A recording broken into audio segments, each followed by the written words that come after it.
Senator Dr. Lynette Holder, the Honorable Kerry Simmons, Minister of Energy, Small Business and Entrepreneurship, Mr. Neil Corbyn, President of the SPA, Mr. Carlyle Roberts, presenters, distinguished ladies and gentlemen here at the Hilton, business people from here in Barbados, and those who are tuned in from all over the Caribbean and wider field.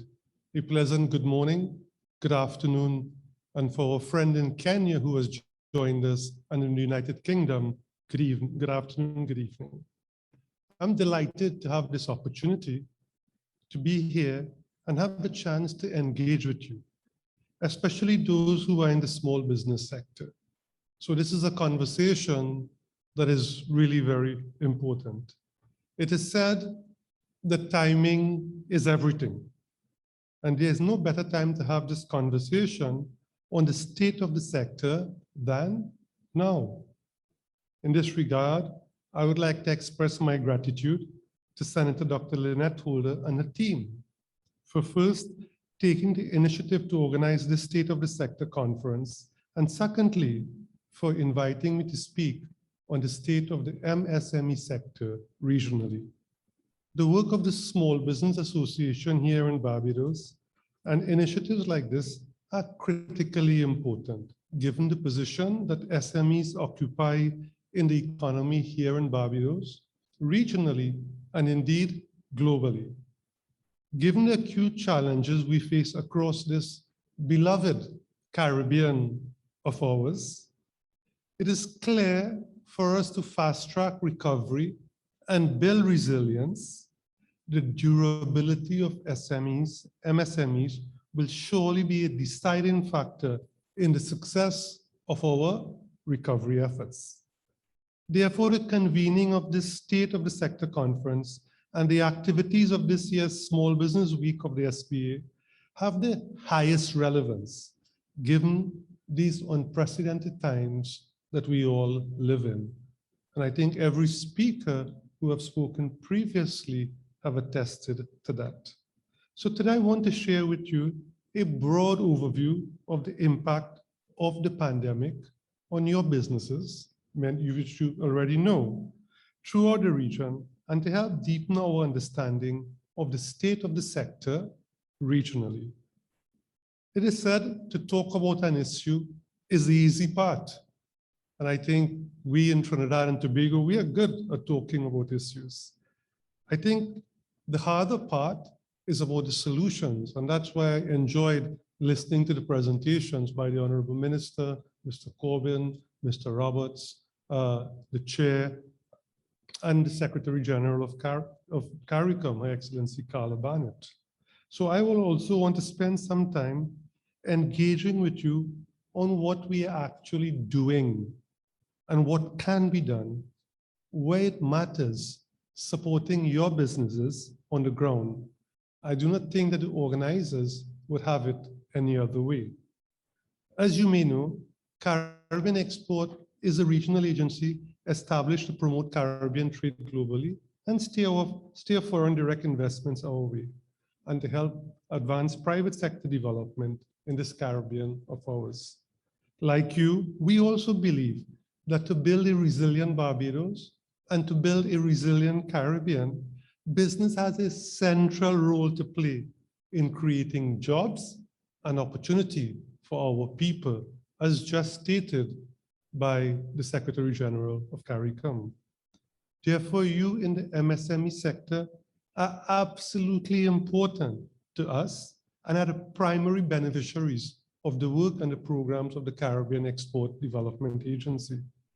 Allow me to look at the impact of the pandemic on MSMEs by providing some insights from our research and experience. Thereafter, I will describe Caribbean Export's strategic approach to supporting MSME recovery, and I will close with some concluding observations. And you'd have to bear with me, distinguished participants, distinguished ladies and gentlemen, because much of what I would want to say, I think have also been clearly articulated by the previous speakers. But to truly grasp the significance of the impact of the pandemic on MSMEs in the region, it is important to acknowledge the role of the sector. The CDB in a study way back in 2016 on this sector noted that MSMEs constitute between 70 and 80% of all enterprises, contribute between 60 and 70% of GDP, and account for approximately 50% of employment. In essence, you in this sector represent the backbone of economies across this Caribbean of ours. At the same time, it is equally important to consider that our markets can be described as being defined by a churn at the bottom, with frequent market entry and exit in the sector. The reasons for this are many. In addition to the inevitable risk that accompanies business activity, weaknesses of the enabling environment, such as access to finance, as so nicely articulated by the Honorable Minister, red tape, inadequacy of critical infrastructure, and high production costs helped to contribute to firm failure. I should like to note this was the case even before COVID. And let us be honest, we must improve the business environment, as noted by the Secretary General of CARICOM. I mean, we rank in the bottom half of around 200 countries globally in the last World Bank's Ease of Doing Business report, with I think St. Lucia around 95 and Jamaica around 63. Mauritius, a small island developing state, remotely located in the Indian Ocean off the east coast of Africa, about the size of Trinidad and Tobago, similar population, is ranked 13th in the world. Mauritius doesn't have oil, doesn't have gas, doesn't have access, as we do in the Caribbean. But yet still, you can do business easier in Mauritius than in Italy, than Spain, than Germany, than Portugal. So there are important lessons out there for us to learn from. And the pandemic, as I have noted, has exacerbated the challenges that the sector faces as a result of the public health measures implemented globally to arrest the spread of COVID-19. The MSMEs have been confronted by the disruption of supply chains, suppressed demand for their goods and services, temporary closures, and indeed business failures. The impact on employment has really been massive, creating many families, without someone working.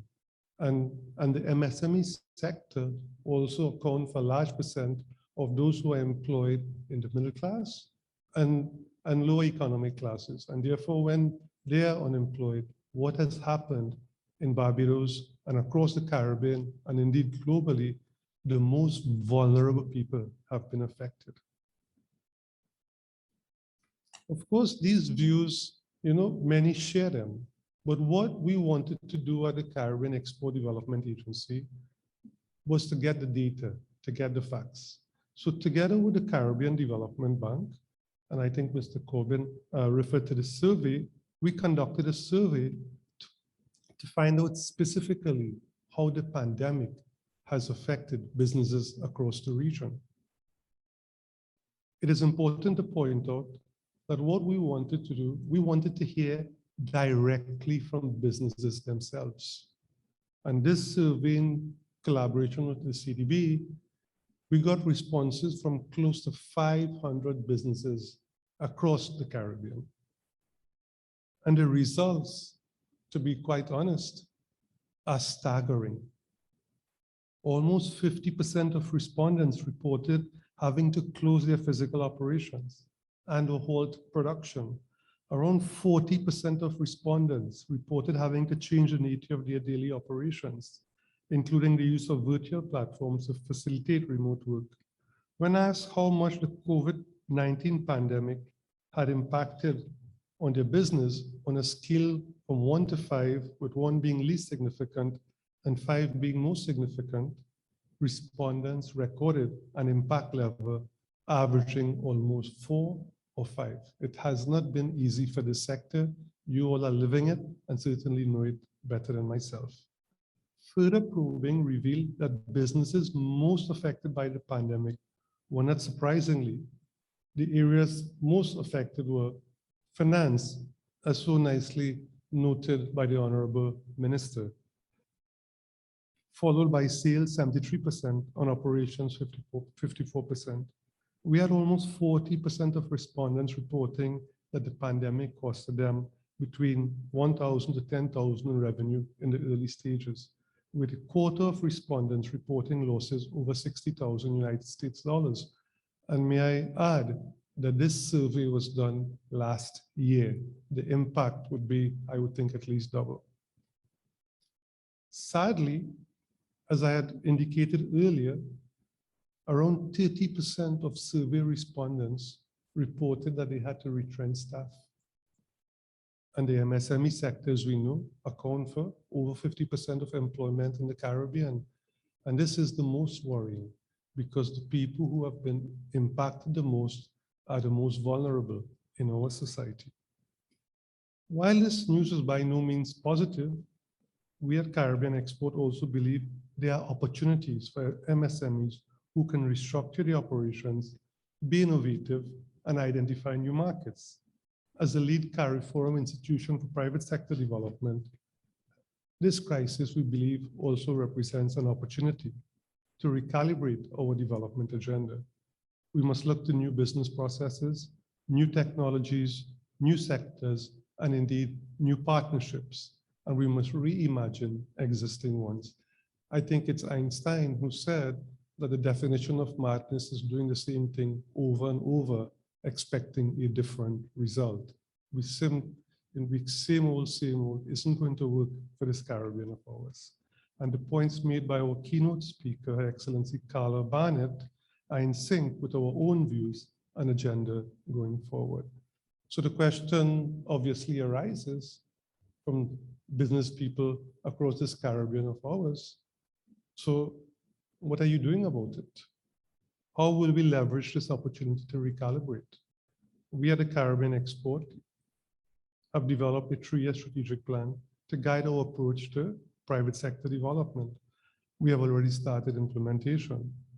Firstly, Caribbean Export will focus heavily on supporting the digitalization of businesses through the adoption of technologies, e-commerce, and online platforms. The COVID pandemic reinforced the idea that digital business is necessary for growth and development. Thus, for MSMEs to remain competitive and relevant, you need to embrace e-business, as many of you are already doing, new technologies and new business models. I've seen signs of this happening right here in Barbados, with local farmers advertising their products on Facebook.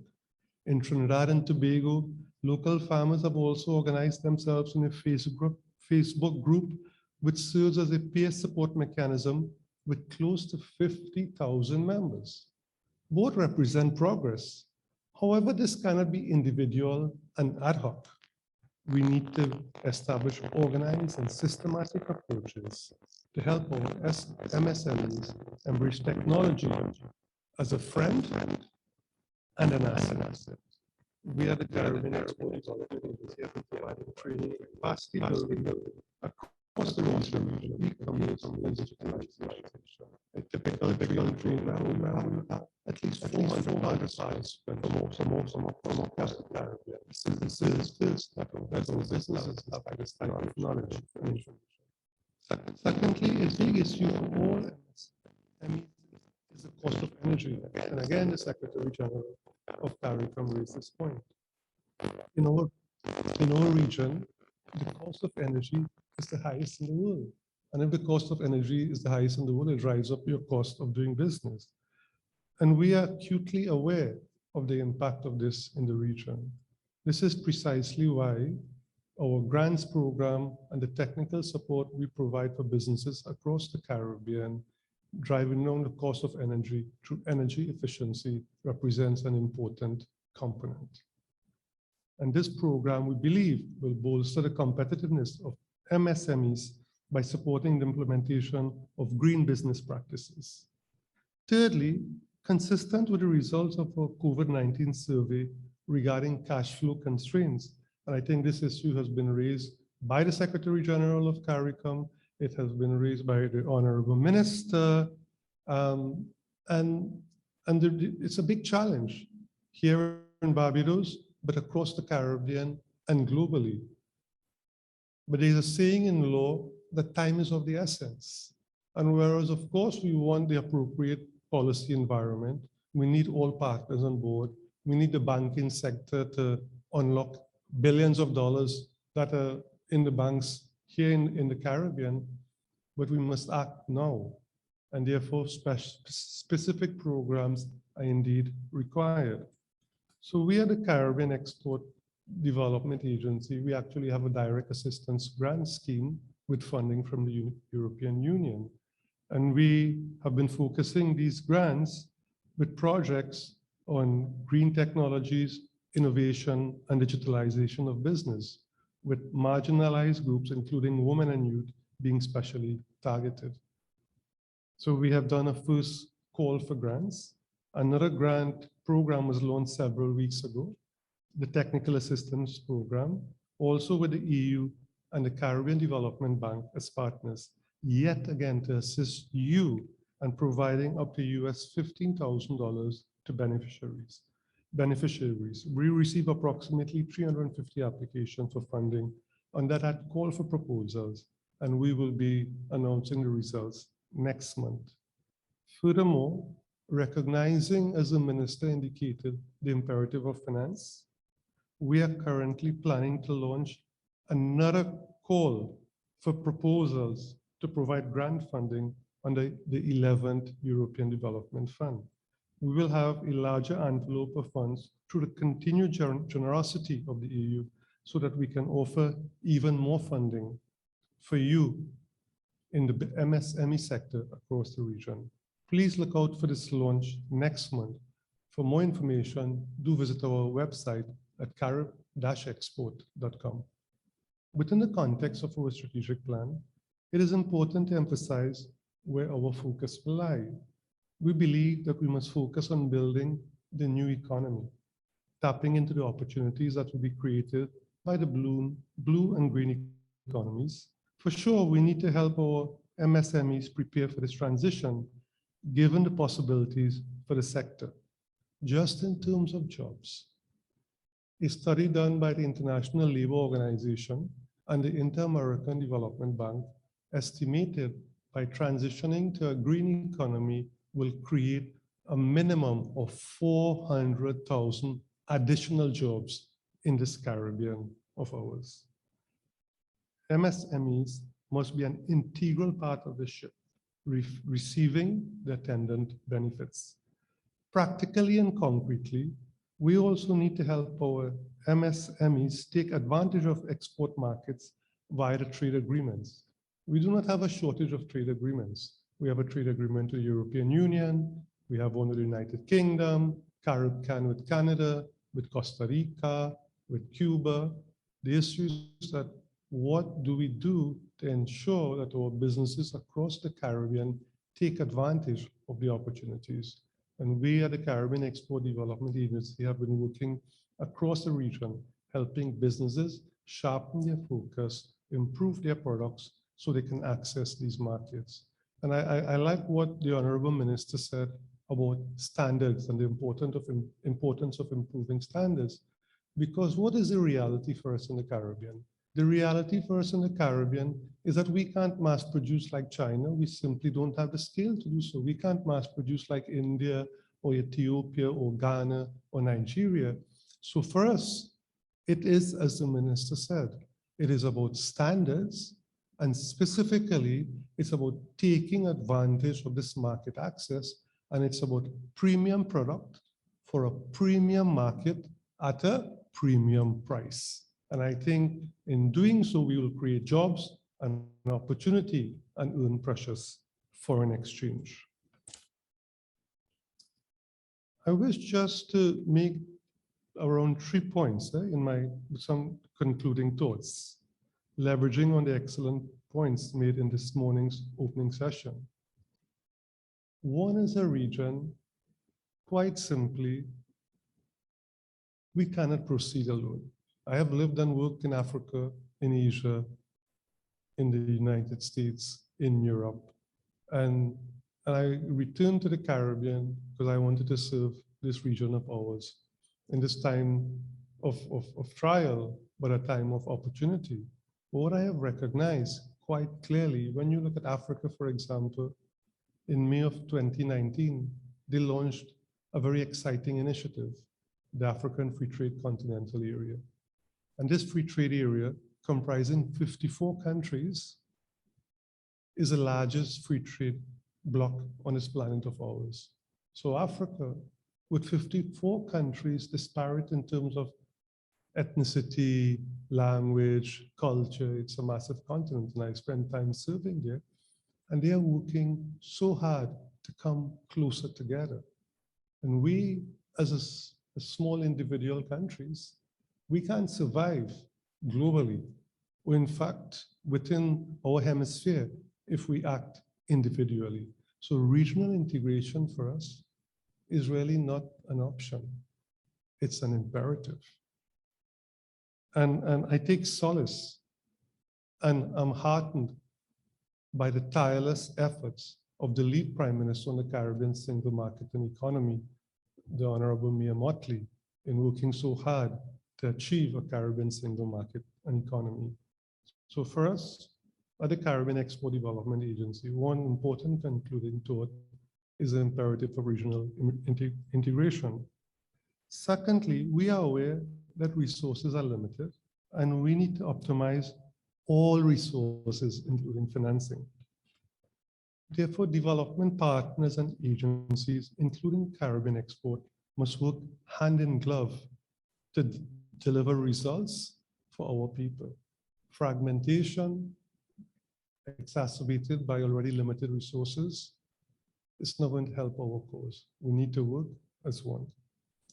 Thirdly, since the MSME sector forms the backbone of Caribbean economies, the clear implication is that we really cannot fast-track post-COVID-19 recovery and resilience and build back better without giving priority attention to this sector and your business. It would be illogical, because if it forms the backbone of our economies, then the priority has to be where the priority is required, a strong and clear and forensic focus on the MSME sector. The results, if we don't do this, will be suboptimal or worse. Therefore, I strongly encourage policymakers, the large business enterprises, the banking sector, and the development partners to give the highest priority to you in the MSME sector. Institutions such as the Small Business Association of Barbados are already doing a fantastic job, but quite honestly, they cannot do it on their own. Partnerships and working together are essential ingredients to help our MSMEs grow, create jobs and opportunity for Barbadians and for Caribbean people. We are the Caribbean Export Development Agency. We are committed to this agenda as we seek to help build a resilient Barbados and a resilient Caribbean. Dr. Holder, Honorable Minister, Mr. Corbin, Mr. Roberts, distinguished ladies and gentlemen here in Barbados, and those who are tuned in from across this Caribbean and further afield. I thank you so very much for taking the time to listen to my presentation.